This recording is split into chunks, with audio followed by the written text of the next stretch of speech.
오늘 우리에게 주신 하나님 말씀 먼저 함께 나누실까요? 시작.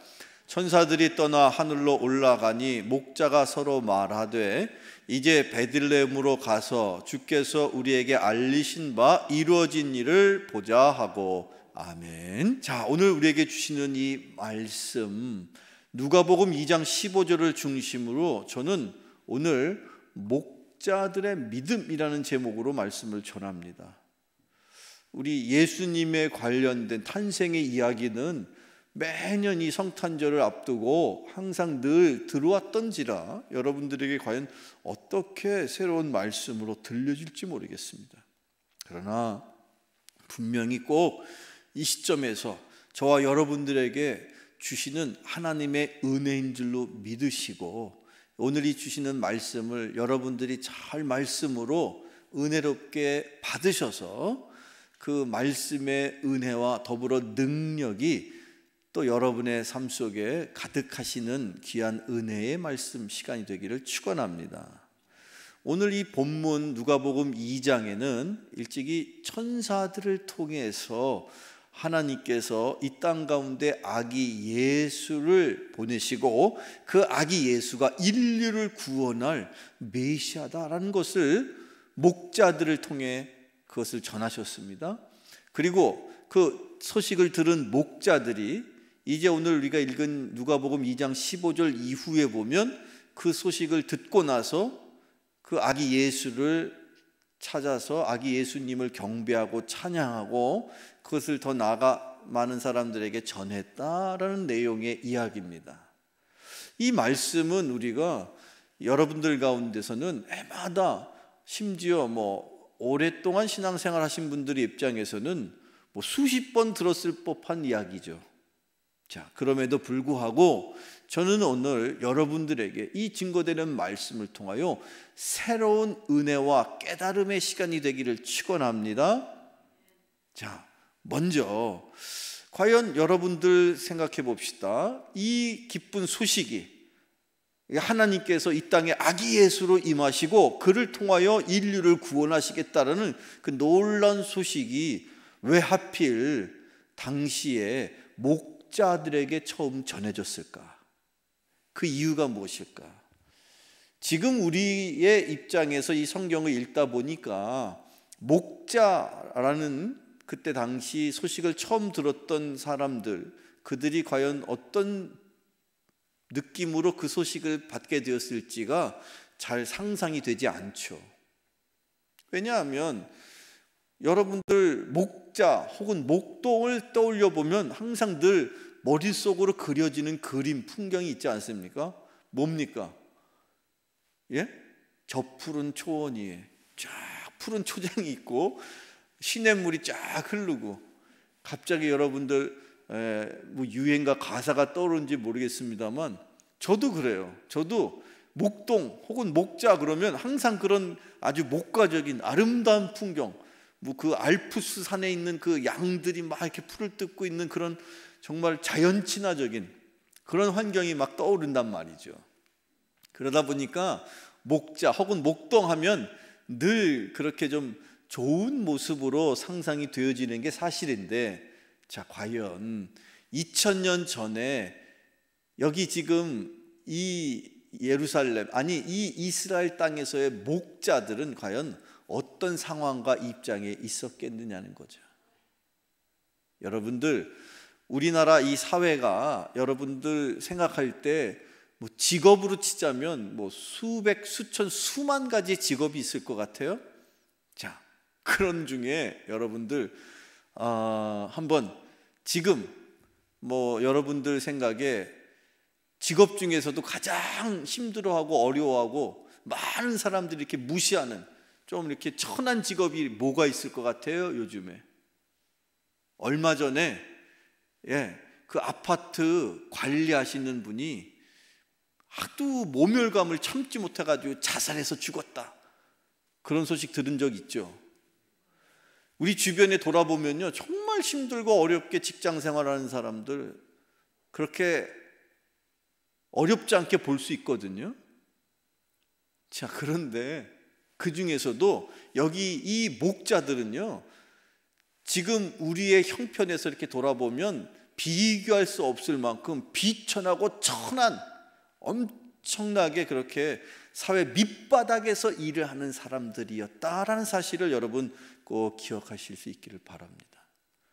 제가 어렸을 때 저희 어머님, 지금이야 뭐 이제 연세가 거의 이제 칠순이 훨씬 넘으셨고 그러신 어르신인데, 제가 어렸을 때, 아주 어렸을 때예요. 초등학교도 안 다니고 아주 어렸을 때에 당시에 저희 어머니가 중학교 미술 선생님이셨어요.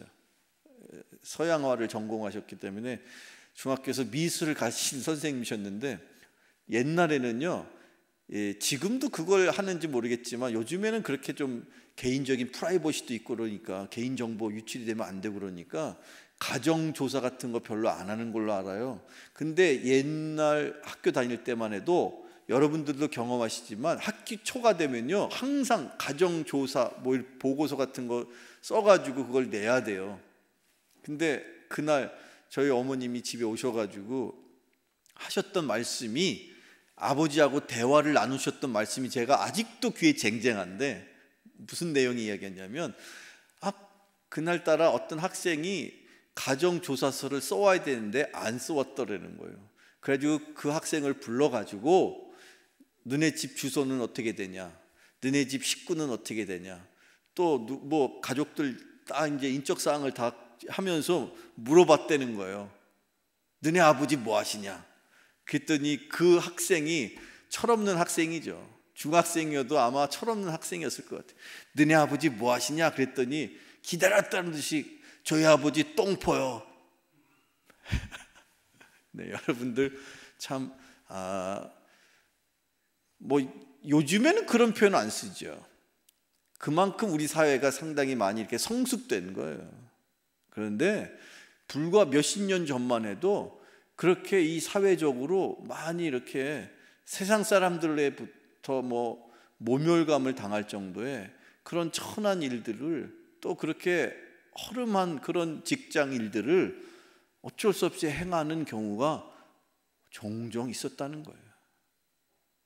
그런 상황들을 우리가 한번 그 수십 년 전의 상황들을 떠올려 보고, 또 그보다 더 먼 2000년 전에 이 지금 이스라엘 그 땅 가운데 목자라는, 목동이라는 직업을 갖고 살아가는 사람들의 삶의 형편을 우리가 생각해 보면, 하나님께서 이 땅에 아기 예수로 탄생하신다라는 그 소식을, 그 놀라운 기쁜 소식을 유독 천사를 통해서 목자들에게 전했다라는 것은 놀라운 충격적인 소식인 거예요. 우리는 감히 상상할 수가 없지만 당시에 목자들은요, 너무너무 천하고 비천해서 사람들이 알아주지도 않고 상대도 하지 않는 그런 사람들이었다는 거예요.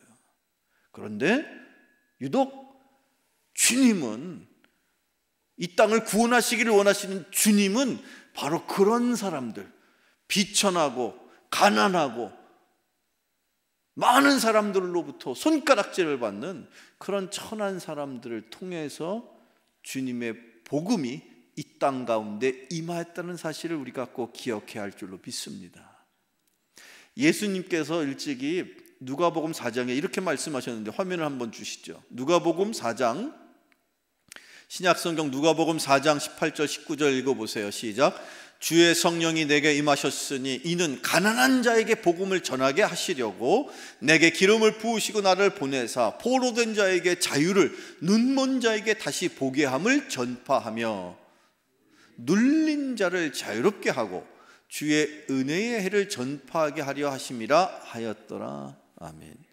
예수님께서 스스로가 제자들 앞에 이 땅 가운데에 내가 이 땅에 와서 눈먼 자를 보게 하고 묶인 자를 풀려주고, 그렇게 힘들고 어려운 자들에게 내가 소망이 되고 힘이 되어 주기 위해서, 특별히 주님께서 가난한 자를 위해서 복음을 전하고자 내가 이 땅에 임했다라고 말씀하세요.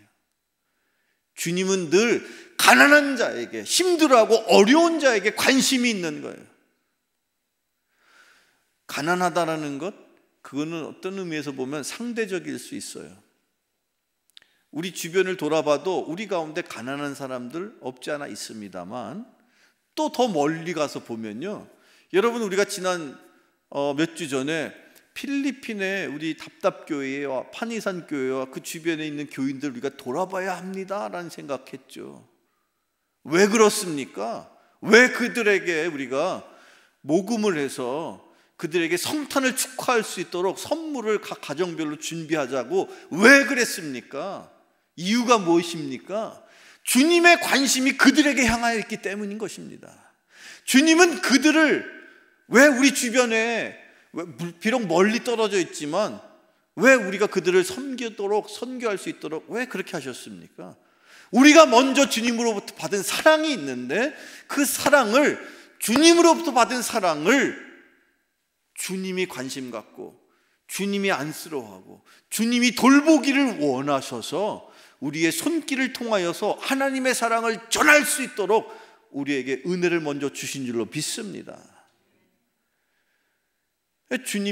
예수님께서 일찍이 제자들 앞에서 8가지, 우리가 흔히 알고 있는 팔복이라는 거 말씀을 주실 때에, 첫째로 늘 주님은 기회 있을 때마다 항상 가난한 자에 대한 관심을 우리에게 가르쳐 주셨어요. 그래서 우리도 그렇게 가난한 나라에서 힘들게 신앙생활하는 사람들에게 관심을 당연히 가져야 되는 거예요. 우리가 뭐 넉넉하고 여유롭고 뭐 펑펑 그냥 뭐든지 남아서 그래서 남는 걸 주는 게 아니라, 우리도 조금씩 전략하고 우리도 조금씩 그렇게 때로는 조금 궁핍해 보일 수 있어요. 궁색해 보일 수 있어요. 그러나 그럼에도 불구하고 주님이 그들을 향한, 가난한 자들을 향한 관심과 가난한 자들을 향한 주님의 뜻이 처음부터 이 땅에 복음이 시작되는 그 순간부터 임하였기 때문에, 그래서 우리가 그런 어려운 형편에 있는 사람들을 돌아보는 것이 당연한 일인 줄로 믿으시기를 바랍니다. 주님께서 일찍이 누가복음 6장에 이렇게 말씀하십니다. 함께 같이 나누실까요? 신약성경 말씀 누가복음 6장 20절의 말씀인데요, 화면을 통해서 함께 나누겠습니다. 시작.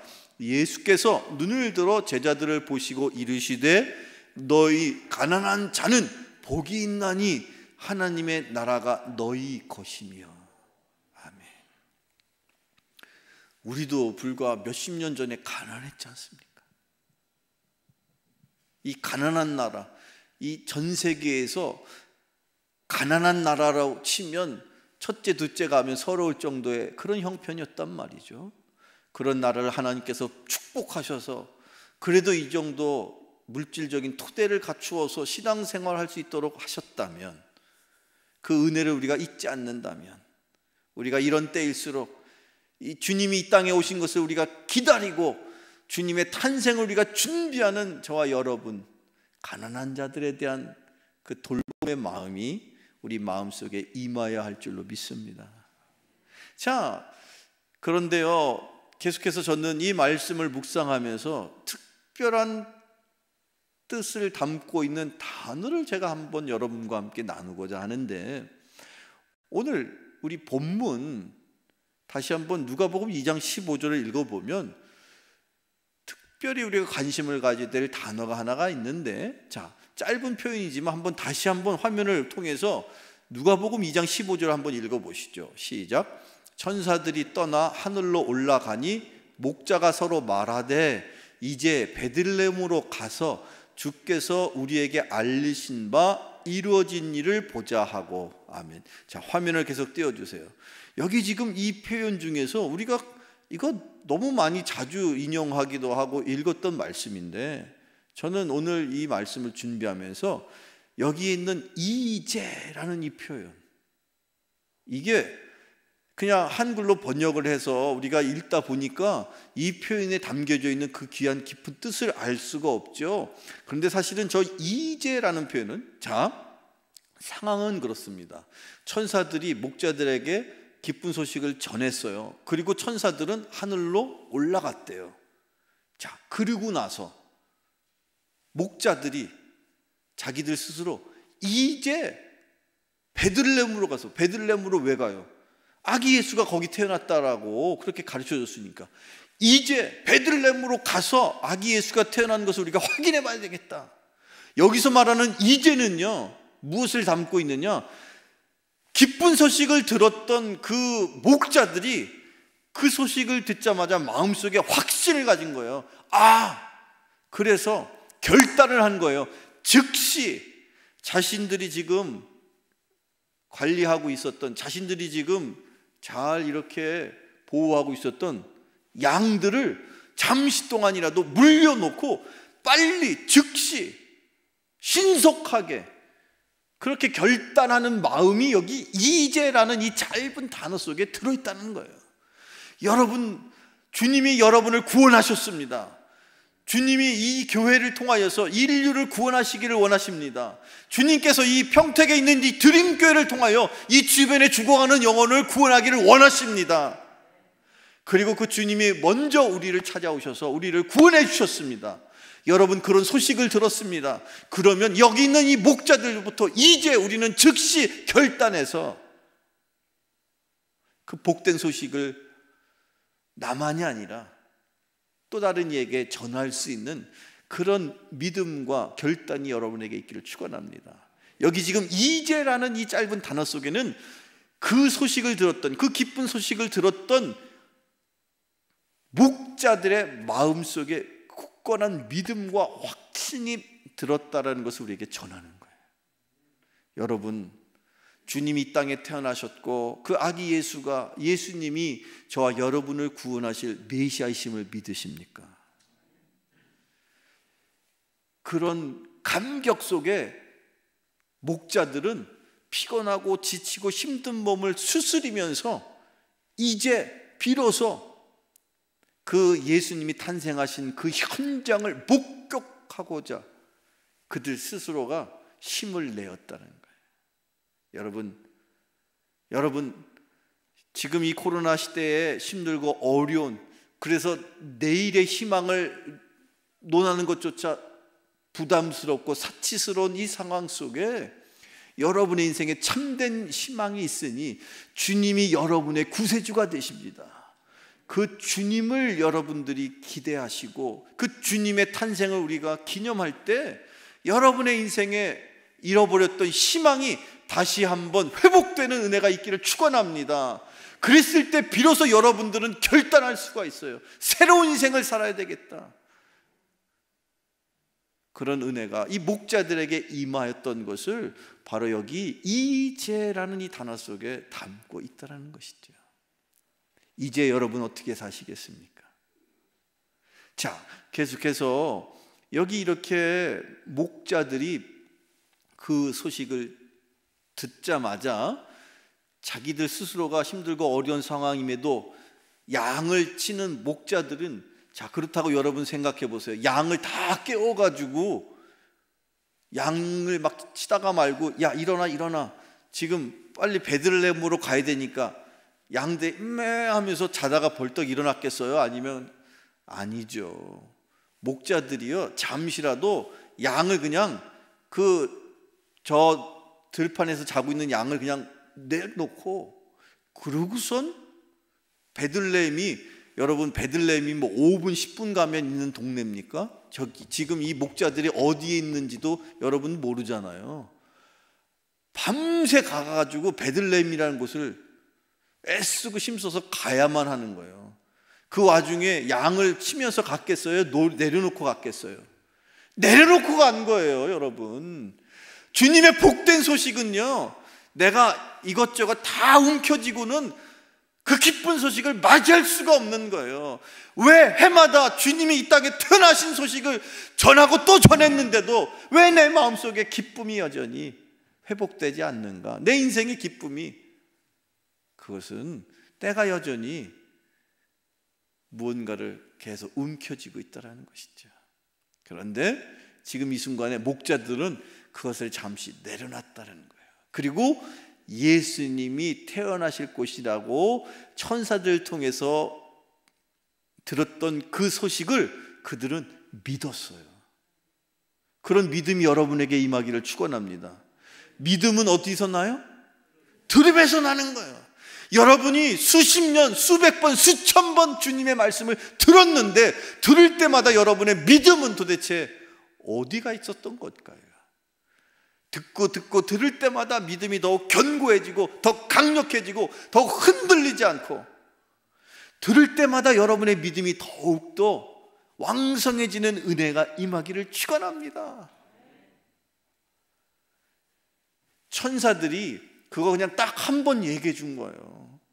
그런데 목자들은요, 그 한 번 들었던 음성을 듣고 그들에게 확신이 생긴 거예요. 야, 맞아.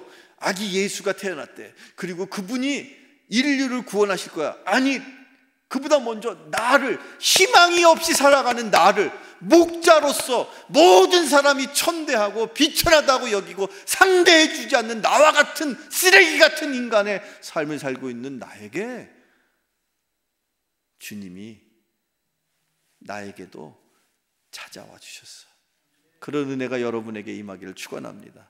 자, 계속해서 오늘 주신 말씀, 이 본문 누가복음 2장 15절 이하 16절 17절을 한 번 더 살펴볼 텐데, 자, 그러고 나서 이제 목자들이 어떻게 지금 하고 있는지 보세요. 자, 누가복음 2장 16절 17절 화면을 통해서 읽어보죠. 시작.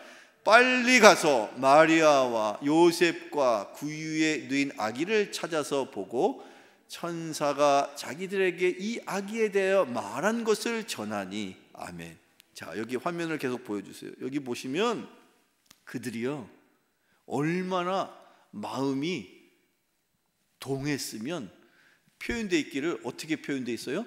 빨리 가서. 복음을 들은 사람은요, 그 복음의 열정으로 생각과 행동이 어떻게 돼요? 빨라지는 거예요. 물론 신중하고 또 때로는 흔히 우리나라 속담 중에 돌다리도 두들겨 봐야 돼 라는 그런 이야기 속담이 있습니다만, 그러나 복음을 믿음으로 받은 사람은 마음과 생각이 빨라지게 돼 있어요. 그래서 우리가 어떤 일을 선교를 하거나 또는 봉사를 하거나 헌신을 할 때에 우리의 생각과 행동이 민첩해지는 거예요. 근데 이 목자들이 바로 그랬다는 거예요. 그 밤중에, 캄캄한 칠흑같이 어두운 밤중에 빨리 가자. 그래서 결국 베들레헴에 갔는데, 자 보세요. 이 요셉과 구유에 누인 아기를, 여기 또 다른 우리가 주목해야 될 단어가 하나 있는데 찾아서라고 되어 있어요. 그냥 베들레헴에 갔더니 눈에 탁 띄어나올 정도로 그렇게 그 구유에 누인 아기를 본 게 아니라, 여기 이 찾아서라는 단어는요, 애쓰고 힘쓰고 노력해가지고 베들레헴이라는 그 동네에 몇 가구가 살았을지 모르겠어요. 이 집에 가서도 문을 두드려보고 혹시 여기 아기 났어요? 그리고 또 혹시 여기 아기 났어요? 혹시 여기 아기 났어요? 밤새 그렇게 문을 두드려서 찾고 찾아서 애쓰고 힘쓰고 노력해서 찾았더라, 그런 표현이란 말이죠. 그냥 갔더니 떡하니 막 무슨 조명을 밝혀놓고 어떤 한 허름한 그 마구간에서 막 그냥 마치 무슨 방송국에서 기자회견 나오듯이 기자들이 막 앞에 나와가지고 막 카메라로 찍고 있고 조명을 비치고 있고 그런 상황이 아닌 거예요. 어디에 있는지도 모르고 그냥 베들레헴이라는 곳에 가서 집집마다 다 수소문 해가지고 열심히 이 집도 아니고 저 집도 아니래. 야, 이거 어떡하나 하다가 결국에는 말구유에 마구간에 누워 계신 아기 예수를 발견했더라. 그 놀라운 감격이 여기 찾아서라는 짧은 단어 속에 담겨 있는 거예요. 그런 은혜가 여러분에게 있기를 축원합니다.